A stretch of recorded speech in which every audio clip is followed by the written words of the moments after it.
Hi everybody, welcome to the deep dive. In today's video, I'm going to be taking a closer look at side mount regulators, how I set them up for twin side mounts, one cylinder on each side, because some people do it slightly differently, but some people wanted to know how I do mine.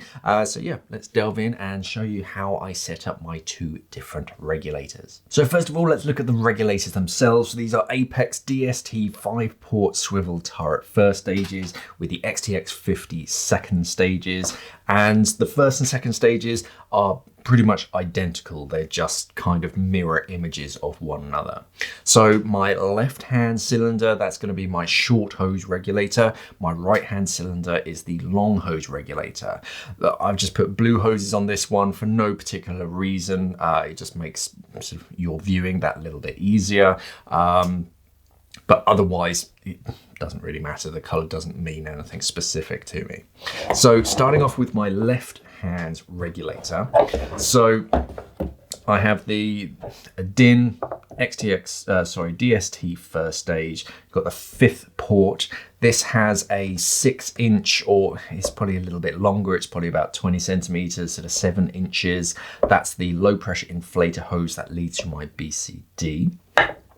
On the swiveling turret, I only have one low pressure port, and that comes off on a 60-something centimeter hose. It's probably about 62 centimeters.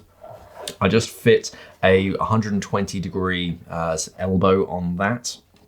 And that leads into my second stage.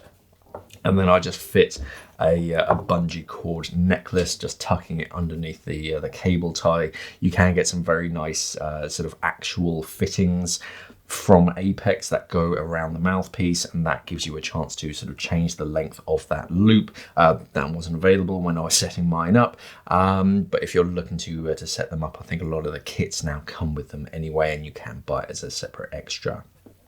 So the necklace just kind of holds it sort of around my neck when I'm not using it, but when it's in my mouth, you don't really notice it.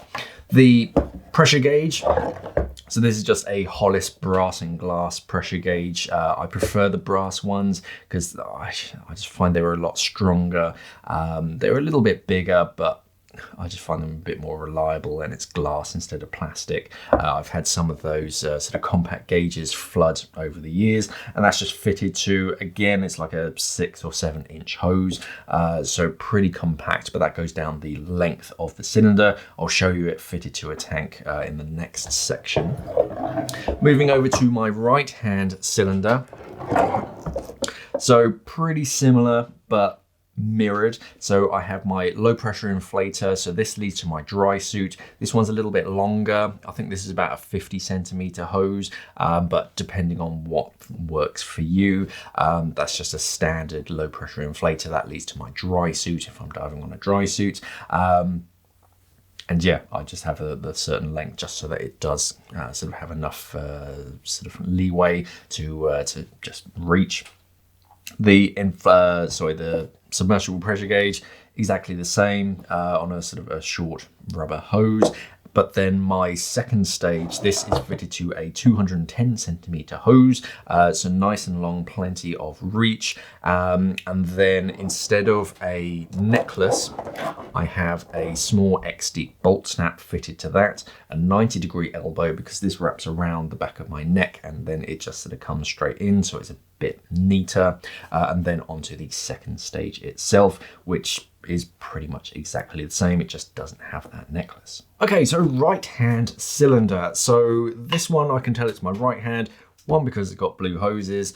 It's not the reason that makes it a right hand. It's more in the valve itself. So if you can see, so this is actually a manifolded valve. So these two cylinders, the one you'll see in a second, they were once twinned up together.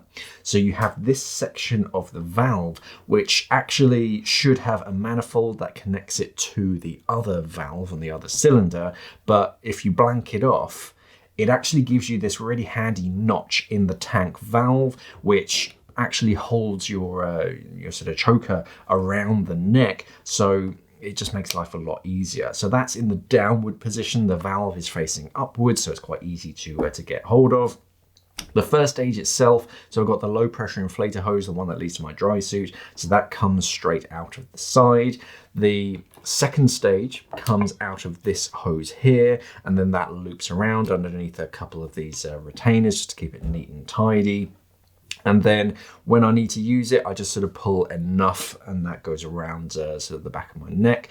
And if I do need to donate it, because it's on this rotating swivel turret, this, if I just pull some slack out, this can actually rotate around depending on where you need it to go. And that just keeps it neat, and it just prevents that hose from kinking anywhere. And it just keeps everything sort of neat and tidy. And then the second stage just kind of sits there when it's sort of not being used. The high pressure hose that leads down to my gauges, so that leads down the body of the cylinder, because when you're swimming into something, I used to, or when I was first taught to dive, I'd have it in the lollipop kind of position where this was facing forwards. That is quite nice because your pressure gauges are right out in front of you, and as you're swimming along, you can literally glance down and check on both of your cylinder pressures. But it does make it a bit of a snag hazard, so having it sort of downwards just makes it nice and streamlined. I have seen some divers, they like to clip it up. I'm not a huge fan of bending hoses as much as possible, so I try and keep them as straight, so downwards is perfectly fine, and then it's pretty easy just to sort of grab the SPG and just twist it a little bit to check that pressure. Okay, left-hand cylinder, so this is my short hose, and as you can imagine, it's the valve itself is kind of the mirror opposite. So this one has that notch on this side. If you're facing the valve, it's on the right hand side. So that goes downwards, and that just holds the that sort of clip in the right position. And then the first stage itself, facing the opposite direction, the low pressure inflator hose faces downwards, the gauges, they face downwards, and that shorter hose, so that route is normally a little bit up, so they can go around the back of my neck, and that's it. Nothing overly fancy there. It's just kind of the mirror image of your right hand cylinder. So that's my side mount setup, but the best thing about side mount is that it's incredibly flexible, and different people can do it in different ways. If you do yours slightly differently, then let us know how down in the comments below, because who knows, I might be able to update my setup to make it even better.